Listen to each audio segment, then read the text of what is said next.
한 미국 교회에서 대학생들이 중앙 아메리카를 방문하게 되었습니다. 이들이 한 작은 도시를 방문했는데 그곳을 보니까 너무나도 낙후가 되고 가난함이 압도되어 있었습니다.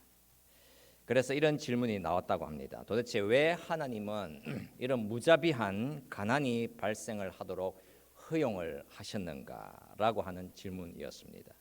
그곳에 머물면서 이 학생들이 성경 공부를 하면서 토의를 했다고 합니다.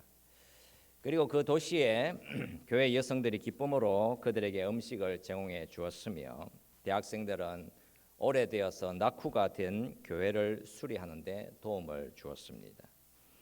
이제 그 낙후된 도시를 떠날 때가 되었을 때에 미국 대학생들에게는 만감이 교차가 되었다고 합니다. 이곳에 있는 여자들과 아이들, 이렇게 가난한 곳에서 계속 남아 있어야 하는구나라고 하는 슬픔이 찾아왔습니다. 가난과 배고픔과 낙후된 공간 속에서 그곳의 자녀들은 아마도 일평생을 그곳을 벗어날 수 없을 것입니다.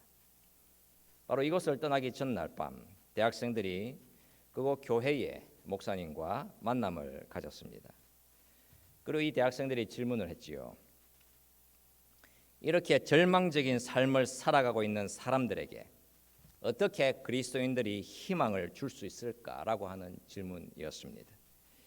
이 질문을 했을 때에 그곳 목사님은 상당히 놀라면서 반응을 했다고 합니다. 그 목사님이 말을 했습니다. 이곳 사람들은 늘 가난했고 아마도 앞으로도 항상 그럴 것임이 정말 분명하다고 했습니다. 그러면서 동시에 그 목사님이 반문을 했다고 합니다. 그런데 절망이라뇨? 라고 말입니다. 여기에서 여러분들은 절망을 본 적이 있습니까? 이 말을 할 때에 부엌에서 일을 하던 여자들과 아이들의 웃음소리가 들려왔습니다. 목사님이 물었지요. 저 웃음소리가 절망의 소리입니까? 예수 그리스도는 우리의 구세주이십니다. 정말 희망이 없는 사람들처럼 우리가 어떻게 절망할 수 있겠습니까? 라고 했습니다. 이렇게 대학생들과 함께 갔던 미국의 목사님은 무언가 많은 생각을 하게 됩니다. 중앙 아메리카의 한 가난한 도시에서 만났던 그 교회와 미국의 중산층의 삶의 방식으로 살아가고 있던 자신들의 그 삶과 비교를 해본 것이었습니다.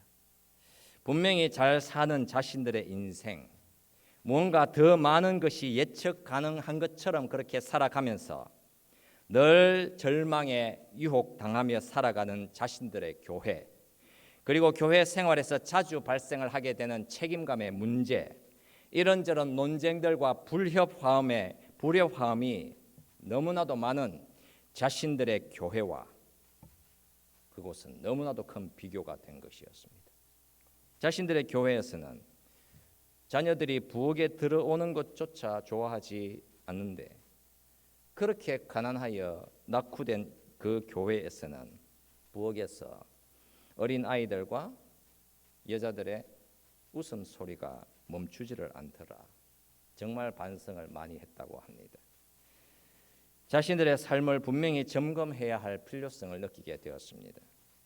이런저런 자신들의 필요를 주장을 하면서도 실상 정작 그리스도와 함께 살아가는 그 구원의 필요성에 대해서는 너무나도 큰 침묵을 지키더라는 사실입니다. 너무도 잘 사는 이 미국 나라에서 오히려 불안함과 근심이 훨씬 더 크게 작용을 하고 있고, 그러나 가장 소중하고 가장 중요한 것은 놓치고 살아가더라는 것입니다. 우리가 주의 구원하심을 목격하며 주님과 함께 동행하면서 그렇게 살아가는 것보다 더 큰 기쁨은 없는 것입니다. 야고보 사도가 5절에서 이런 말씀을 하지요.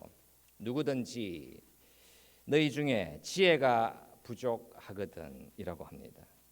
여러분, 여기에서 지혜를 말씀을 하고 있는데 이 지혜라고 하는 것의 정체가 과연 무엇이겠습니까?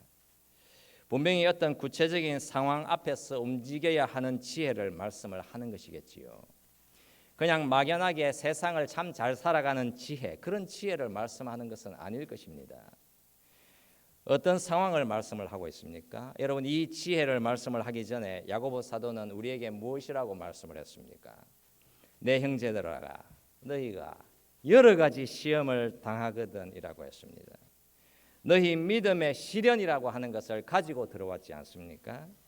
그러니까 우리의 인생이 고난과 어려움, 시련을 직면할 때에, 그러니까 내 인생에 정말 높은 파도가 밀고 들어올 그때에 바로 그런 상황 가운데에 필요한 것이 지혜다라고 말씀을 하고 있는 것입니다. 중앙 아메리카를 방문한 그 대학생들을 향해서 그곳 교회의 작은 교회의 그 목사님이 반문을 했지 않습니까? 절망이라뇨. 우리가 구세주이신 예수 그리스도와 함께 있는데 우리가 어떻게 희망이 없는 사람들처럼 절망을 할 수가 있겠습니까? 라고 대답을 했다더라. 여러분, 바로 그런 것을 가리켜서 지혜라고 하는 것입니다.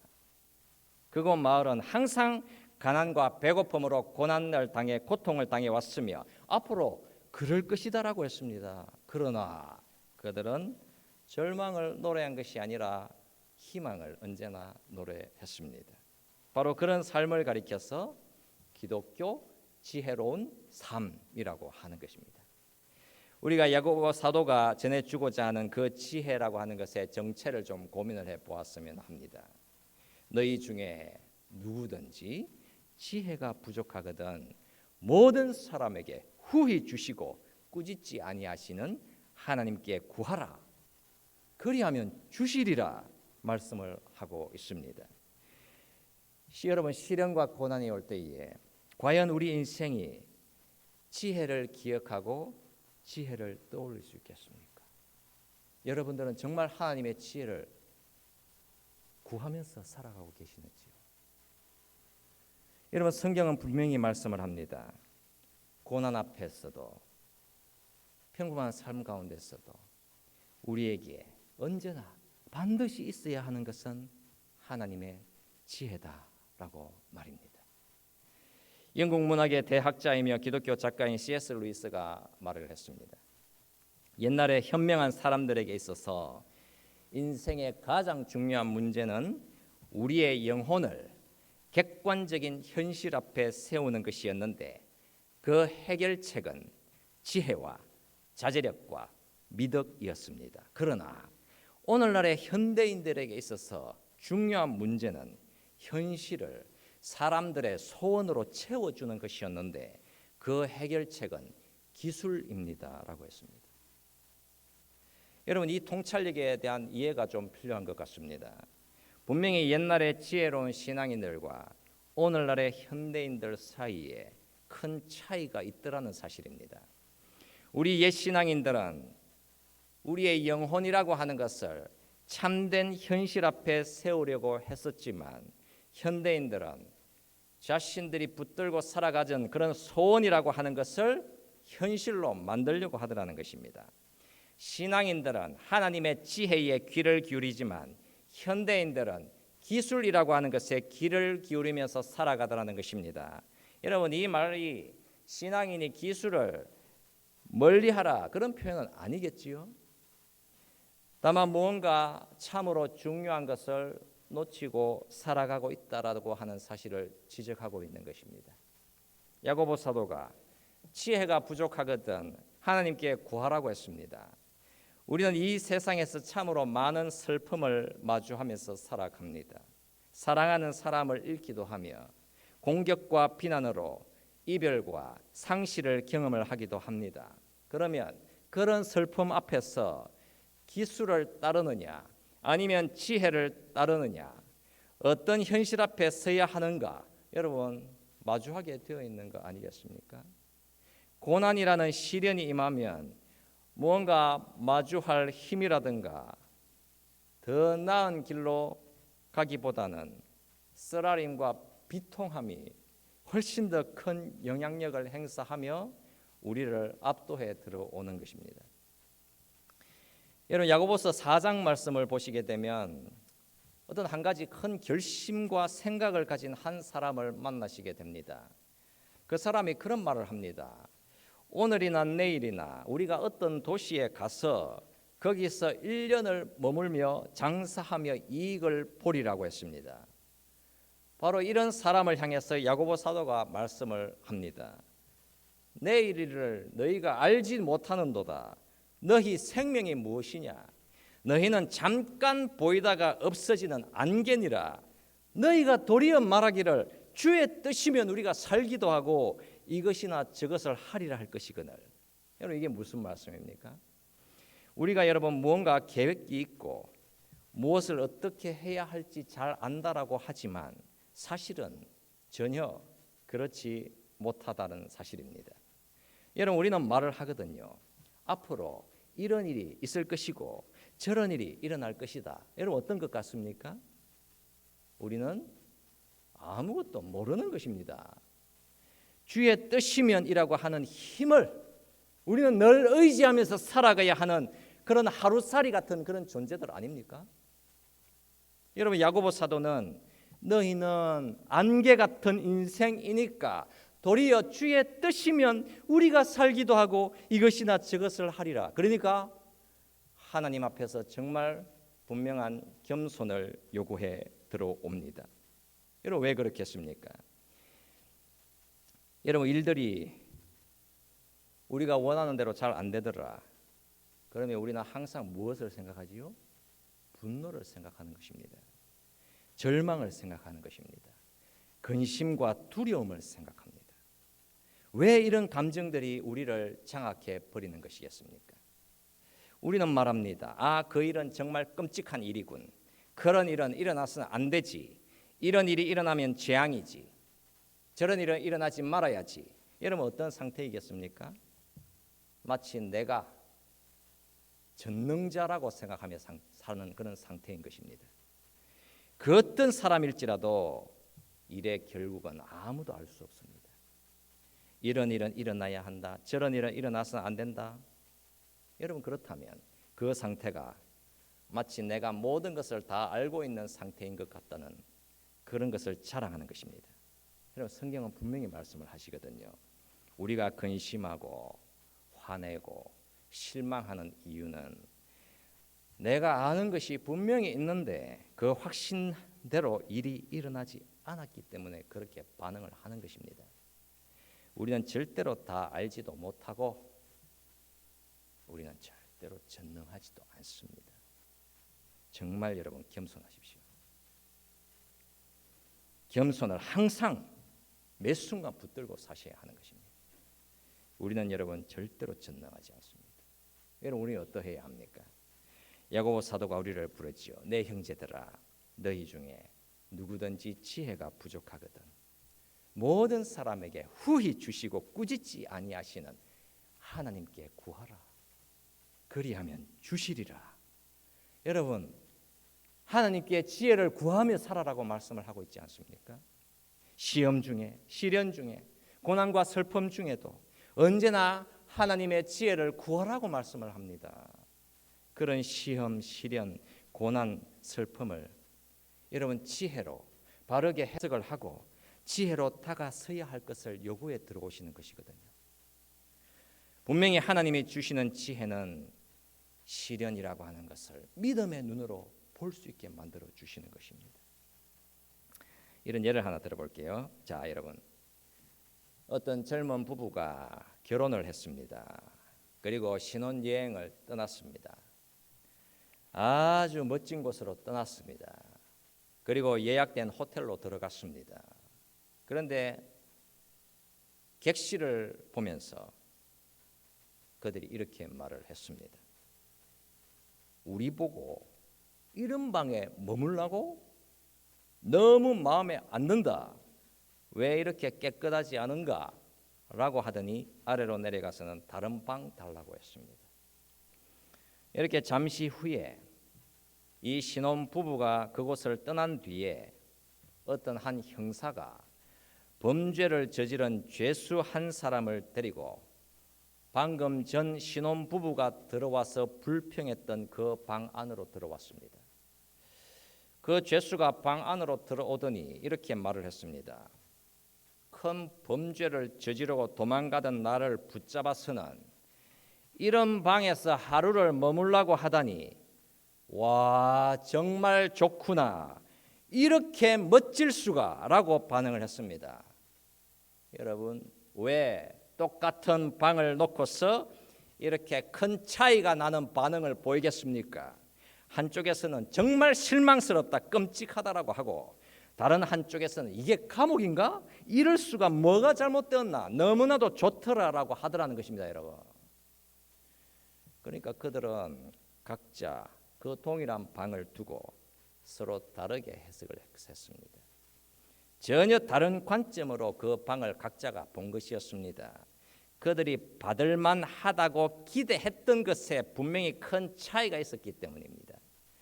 야고보 사도가 시련과 고난이라고 하는 것을 받아들일 때에 반드시 지혜라고 하는 눈으로 볼 수 있어야 한다고 말씀을 하고 있습니다. 시련과 고난을 어떻게 우리가 감당하고 마주할 수 있겠는가? 그것을 받아들이는 지혜가 결정한다는 것입니다. 나를 보는 신앙, 세상을 바라보는 신앙, 하나님을 바라보는 신앙, 바로 여러분 그 믿음, 그 신앙이, 그 눈이 시련과 고난을 마주할 수 있게 하는 힘이 된다는 것입니다.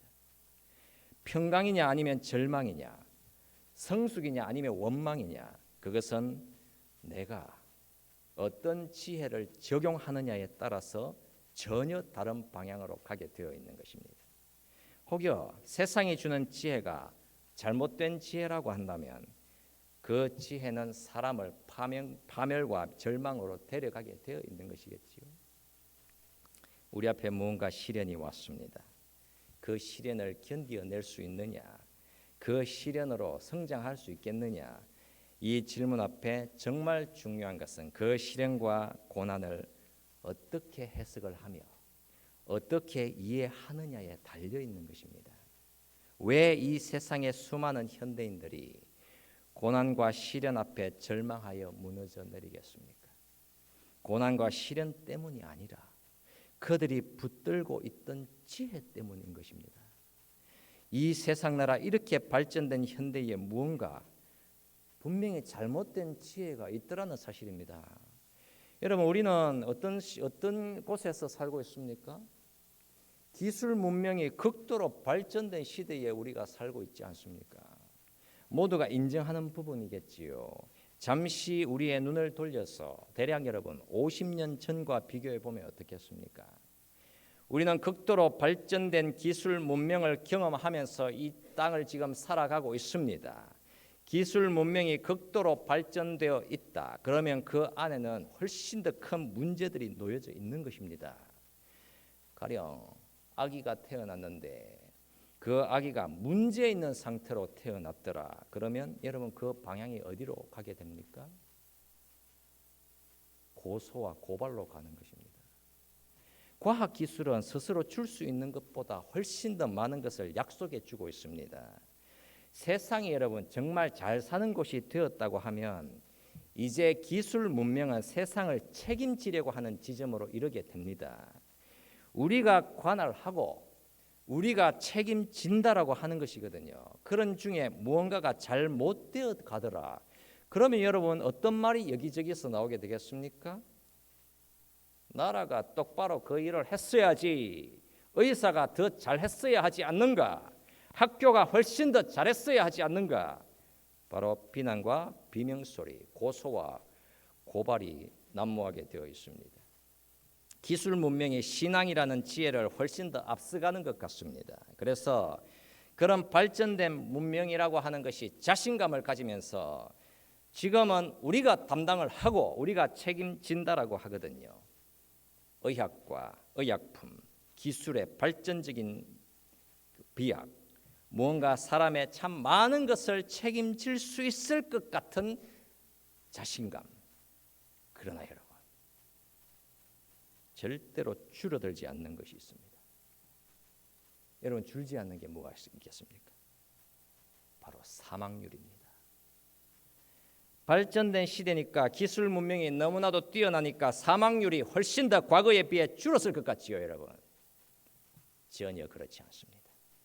사망률은 절대 줄어들지 않습니다. 그러니까 하나님이 우리를 향해서 뭘 보라고 하는 것이죠? 우리는 아무것도 장담할 수 없으며 과학 기술 문명이 아무것도 책임질 수 없다라는 사실입니다. 여러분, 가뭄이다. 비가 오지 않는다. 그러면 우리는 저수지를 만들어서 물을 가두어 비상시 쓸 것이다라고 하겠지만 과거에는 무엇보다도 우리가 먼저 기도를 했었습니다. 하나님, 가뭄이 왔습니다. 단비로 이 땅을 적셔 주시옵소서. 간절히 기도하면서 살았었거든요. 과학 기술 문명이 아무리 발달했다 해도 지혜 없이는 아무것도 책임질 수 없습니다. 우리가 살던 옛 시대 그때의 우리 신앙의 선배들은 자신들의 도덕적인 무력함과 죄에 대한 슬픔으로 인해서 자신들이 뭔가 하나님의 큰 은혜라고 하는 것을 받을 수 있는 자격이 전혀 없다라고 생각하며 겸손하게 살았습니다. 그러나 현대인들은 전혀 그런 식으로 생각하지 않습니다. 왜 우리가 제대로 대접받지를 못해야 하는가? 우리가 뭘 잘못했는가? 우리가 이렇게 능력이 있고 잘하지 않는가? 그 자신감과 교만함으로 인해서 죄라고 하는 것이 무엇인지조차 망각하면서 살아가고 있지 않습니까? 자, 여러분, 정말 끔찍하게 분노하고 쓰라린 사람을 만났습니다. 무언가 정말 마음에 들어하지 않았으며 용서할 줄을 몰랐습니다. 그냥 억울하다는 것입니다. 그런데 그렇게 쓰라리 하는 사람이 자신은 쓰라리다 이렇게 말을 하지 않고 내가 상처받았다라고 말을 합니다. 내 상처받았다. 기분이 상해서 내가 상처를 입었다라고 합니다. 그런데 여러분, 상처 입다라는 말은 의학 용어입니다. 여러분들이 의자에 앉더니 뾰족한 물건으로 여러분의 다리를 계속해서 찔렀습니다. 그리고는 의사에게 말을 했습니다. 내가 지금 상처를 입었어요 라고 했습니다. 그 말을 듣던 의사가 말을 했습니다. 지금 그게 문제가 아닙니다. 당신이 지금 당신 자신을 스스로 찌르고 있잖아요. 정말 어리석은 일을 하고 있는 것입니다. 그만하세요. 당신은 의학적인 문제가 있는 것이 아니라 도덕적인 문제가 있는 것입니다라고 대답을 했습니다.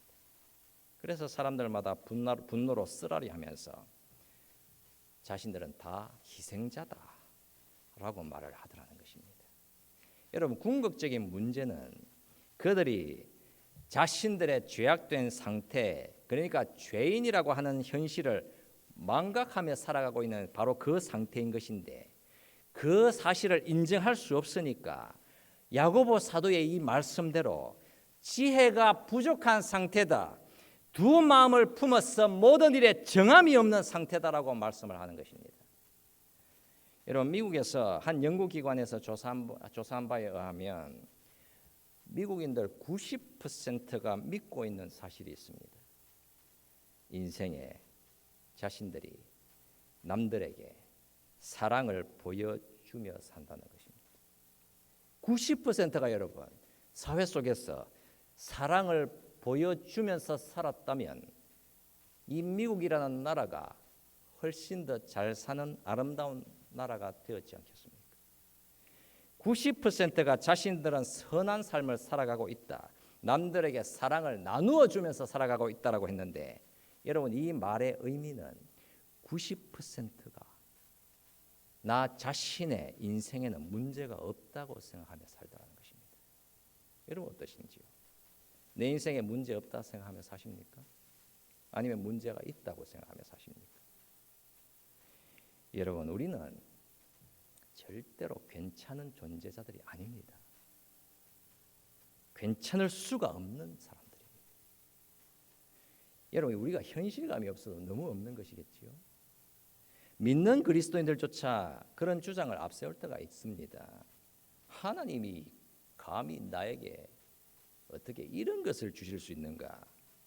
그러니까 이 주장에 들어있는 의미는 우리가 훨씬 더 나은 인생을 살 만한 가치가 충분히 큰 존재들이다라고 하는 그런 의미 아니겠습니까? 우리 신앙의 선배들이 자신들을 바라보는 눈, 세상을 바라보는 눈에 얼마나 죄의 힘이 파괴적으로 자신들과 세상을 누르고 있는지 그 사실을 결코 그들은 잊지 않았습니다. 현대인들은 행복을 갈구합니다. 행복하게 정말 이 땅을 오래오래 너무너무 잘 살 수 있기를 그렇게 원하잖아요. 그 행복에 대한 갈망이라고 하는 것은 과거보다도 훨씬 더 커졌습니다. 그런 갈망 속에 그들이 붙들고 사는 지혜가 있는데 그 지혜의 정체가 무엇인가 하니 행복이라고 하는 것은 유일하게 이 세상 속에서만 있다라고 하는 것입니다. 지금 여기 당장 이 세상 나라에서의 궁극적인 행복을 누려야 한다. 바로 그 힘이 그들을 압도해 버리고 있는 것입니다. 믿는 주의 백성들, 우리 신앙의 선조들이 그런 고백을 하면서 살았거든요. 우리는 언제나 이 땅을 살아가고 있지만 나그네로서 하나님 나라를 언제나 바라봅니다. 하나님이 우리에게 예수 그리스도의 대속을 통하여 영원한 생명과 죄 용서와 영생과 새 나라를 주실 것입니다. 그런 신앙의 지혜를 언제나 의지하면서 살았습니다. 그러나 현대인들이 추구하는 지혜는 오직 이 나라, 이 세상에서 지금 당장 나에게 행복을 이라고 하는 바로 그 지혜 속에다 자신을 가두어 버린 것입니다. 죄 용서에 대한 감사, 예수 그리스도의 다시 오심, 재림에 대한 기다림, 하나님 나라에 대한 확신, 기쁨과 확신을 가지고 죽음 앞으로 나아가는 담대함, 이런 생명의 지혜를 세상의 지혜인 지금 당장 여기에서 행복을 이라고 하는 곳으로 길을 터주고 말았던 것입니다. 자, 이런 한 어린아이가 흙이 많은 진흙 웅덩이에서 놀고 있습니다.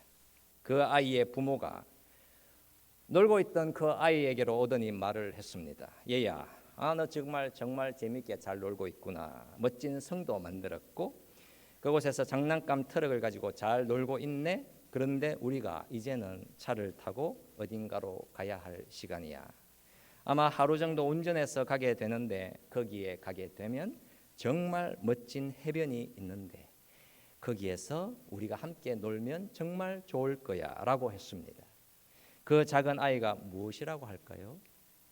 지금 어딜 가라고? 해변이 뭐야? 나 여기에서 계속 놀 거야 라고 했습니다. 부모가 속이 탔어. 아름다운 해변에는 여기 진흙 웅덩이보다 훨씬 더 멋지게 놀 수가 있어. 안 가봤어 모르지. 그랬더니 그러면 그 해변에 가는데 얼마나 오래 걸려? 아마 내일 아침에는 도착할 수 있을 거야. 그랬더니 하루 종일 가야 해? 난 안 가? 안 갈 거야. 때를 쓰며 분노했습니다. 자, 여러분, 그 어린 아이에게는 무엇이 없는 것이지요? 바로 관점이라고 하는 눈이 없는 것입니다. 무언가를 바라보는 지혜가 없는 것이겠지요. 야고보 사도가 너희 중에 누구든지 지혜가 부족하거든 모든 사람에게 후히 주시고 꾸짖지 아니하시는 하나님께 구하라. 그리하면 주시리라고 했습니다. 여러분, 이 말씀 안에 도대체 어떤 사실이 분명히 전제로 들어와 있는 것이겠습니까? 그러니까 참된 지혜가 분명히 우리에게 전달이 되는데 그 지혜 안에 우리라고 하는 사람이 어떤 사람인지에 대한 생각이 전제가 되어 있는 것입니다. 그 전제가 무엇이냐? 어리석은 사람은 자신이 지혜롭다고 생각하면서 산다. 반면에 지혜로운 자는 자신이 어리석은 자라고 생각하며 산다는 것입니다. 즉 우리가 지혜롭지 못한 사람, 참으로 무능하고 어리석은 사람이라고 하는 사실을 깨달아서 우리가 그 하나님께 지혜를 구하지 못하면 우리는 정말 어리석은 사람이며 결코 지혜로울 수 없다라고 하는 사실을 이미 전제로 넣고 있는 말씀인 것입니다. 나는 그 일을 어떻게 할지 잘 알지. 그 일은 결국 어떻게 될지도 다 알아. 바로 이런 어리석음이 내 안에 있는데 그 사실을 모르니까 그 일대로 진행이 되지 않고 시련이 올 때에 그 자리에 주저앉아서 절망을 하게 되더라는 사실입니다. 여러분, 지혜의 표지는 우리가 지혜롭지 않다라고 하는 사실을 알아야 하는 것입니다. 무엇보다 더 분명하게 알아야 하는 것은 하나님은 우리보다 훨씬 더 현명하고 지혜로우시다라고 하는 사실입니다. 우리 인생의 지혜는 언제나 제한적이고 무기력할 수밖에 없습니다. 야고보 사도가 왜 하나님께 지혜를 구하라고 했겠습니까? 우리가 지혜롭지 못하기 때문이잖아요, 여러분. 우리의 부족함 때문인 것입니다. 하나님이 지혜의 근본이시기 때문인 것입니다. 하나님이 왜 믿음의 시련과 고난을 마주하여서 하나님께 지혜를 반드시 구해야 한다고 말씀을 하겠습니까? 그 이유는 죄와 고난이 많은 이 세상이라고 하는 것은 일시적이며 유한하다라고 하는 사실 때문입니다. 제한적인 고난, 일시적인 시련, 분명히 하나님은 그 진실을 인생 앞에다 세워두셨습니다. 인생 앞에 고난과 시련이 있더라. 그러나 하나님이 없이는 그런 고난과 시련은 설명할 수가 없습니다. 죄로 가득한 땅에 고난과 시련이 여러분 파도치고 물결치며 언제나 들어옵니다. 우리가 그런 고난과 시련을 향해서 분노를 하는 것이지요. 믿는 자가 분노하는 것입니다, 여러분. 왜 그럴까? 여러분, 원래 하나님께서 우리에게 주시려고 하는 인생은 고난과 시련을 위해서 만들어진 것이 아니기 때문입니다. 끝은 반드시 임하게 되어 있으며 하나님 나라는 반드시 도래하게 되어 있습니다.